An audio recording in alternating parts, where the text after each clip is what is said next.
What's up, guys? I am the Crash Out King. We are here to talk about the Golden State Warriors. Jimmy Butler is a Golden State Warrior. I'm pretty speechless right now. I can't lie. I am recording this during halftime of the Warriors Jazz game. I am still processing this. I just wanted to record this video as a first reaction to the whole thing. You know, to be one of the first people on top of the news. I was sitting listening to 95.7 The Game all day, waiting for the news to break. It took quite literally up until right before the Warriors Jazz game started tonight, to the point where Steve Kerr had to block off the locker room from normal media time pregame because that's when the news was breaking. And also, Dennis Schroeder quite literally had to walk right across the hallway into the Jazz locker room because that's where he got traded. So, the deal.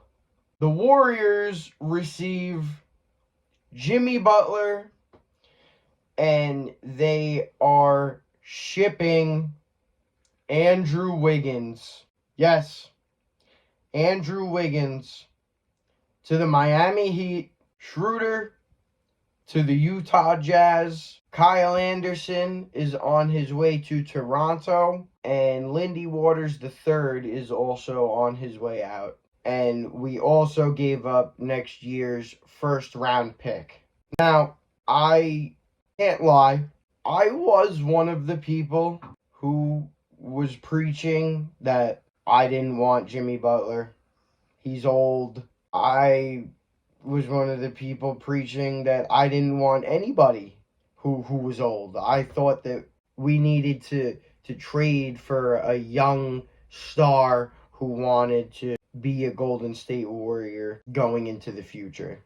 The problem with that is we've come to find out that there aren't any young players in the league that want to be a Golden State Warrior for years going forward.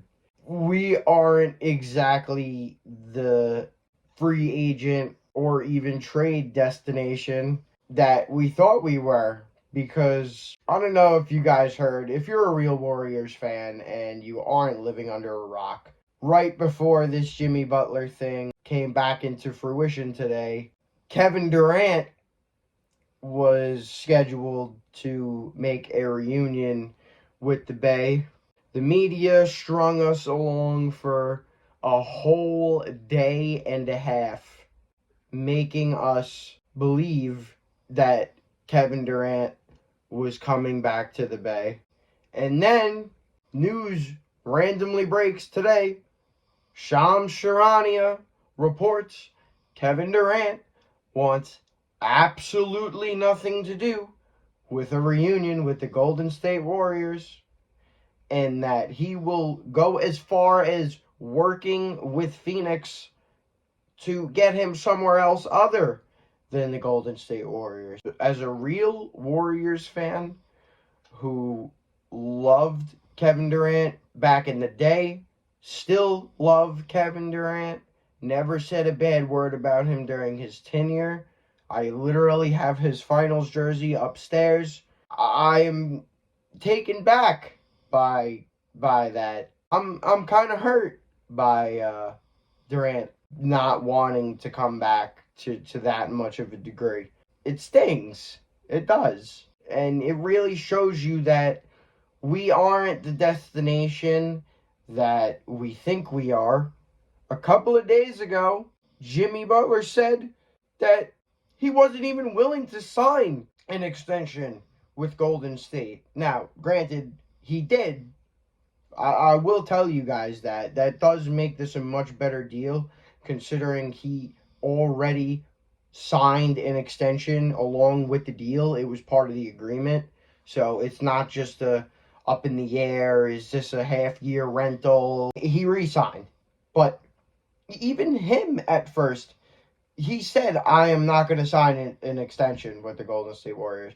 It literally took Draymond Green going on his podcast and like pretty much pitching Jimmy Butler to come here. I'm glad that Jimmy saw Draymond's message to him and realized that people on this team care about his well-being, and that motivated him to come here and sign an extension, and maybe we could actually make him feel like family and we won't have another crazy situation with him like the Timberwolves and the Heat did. Now, there is a side of me that thinks that this is an absolute nightmare. This is a guy who has made an absolute scene every single organization he's been with. He's an absolute diva sometimes.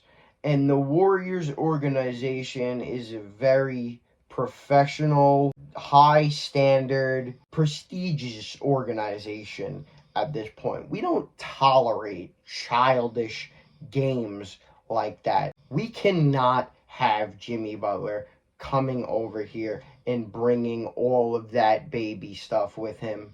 There is also a side of me that has to admit to you guys, in my entire career of watching NBA basketball, my two favorite non-Warriors ever have been first Kemba Walker, and then it became Jimmy Butler. I have always loved Jimmy Butler. I have always thought he is an absolute dog. Himmy buckets.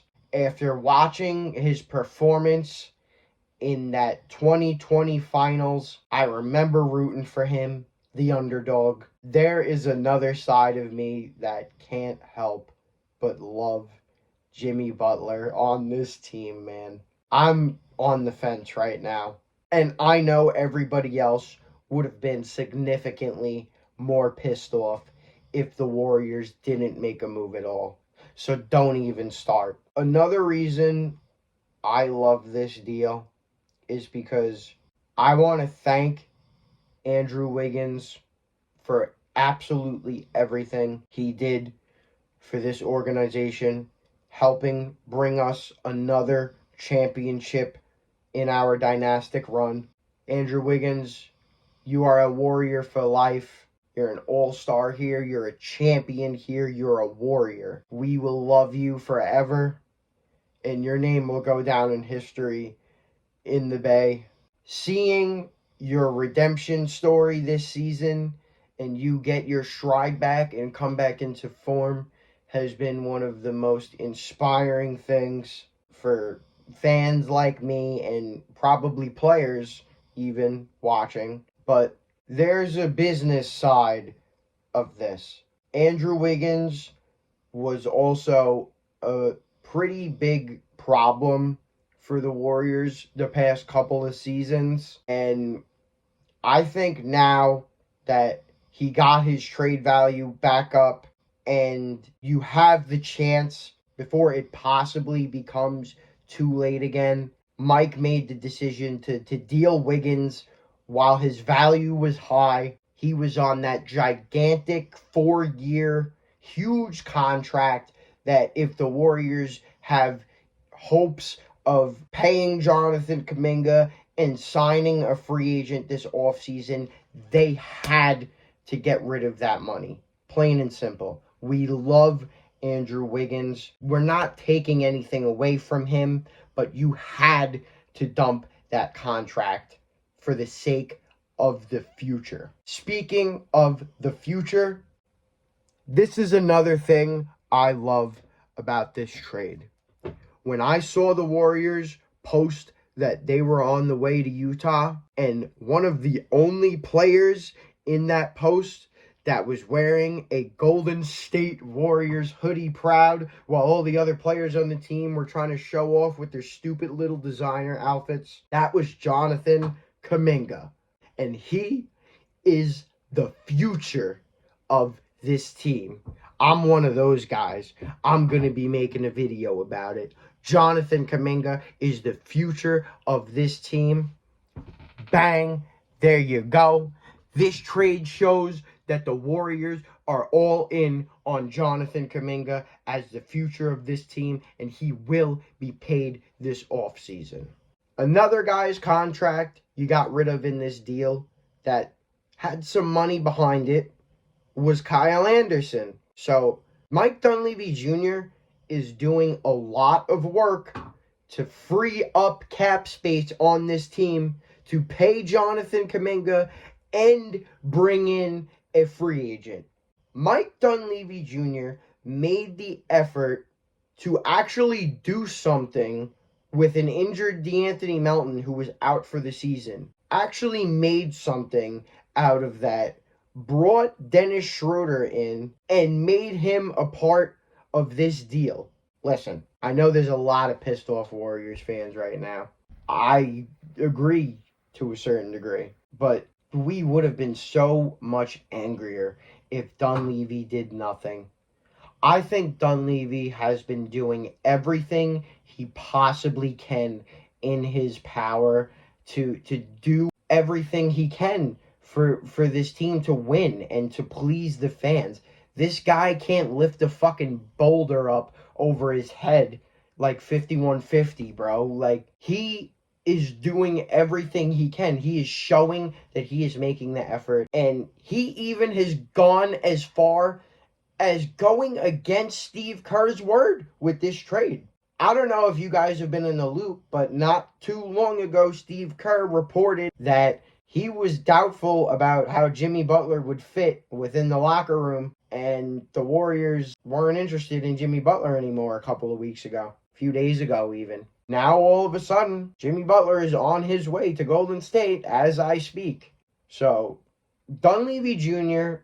has done everything he possibly can to please the players, the fans, as far as even going against the words of our head coach. I have nothing bad to say about Mike Dunleavy Jr. If this trade doesn't work out, I'm not blaming him. It's just Jimmy Butler's disgruntled ass to blame if he comes here on that bullshit. But I think that this is a chance to really turn the tide for the Golden State Warriors. Steph Curry, Jimmy Butler, Jonathan Kuminga, Draymond Green, and Trace Jackson Davis. Starting five, coming to a household near you, possibly as soon as this weekend. I'm a Warriors fan for life, no matter what happens. Thank you, Andrew Wiggins. Welcome, Jimmy Butler. Let's fucking ride. I am the Crash Out King, and I will see you guys going forward.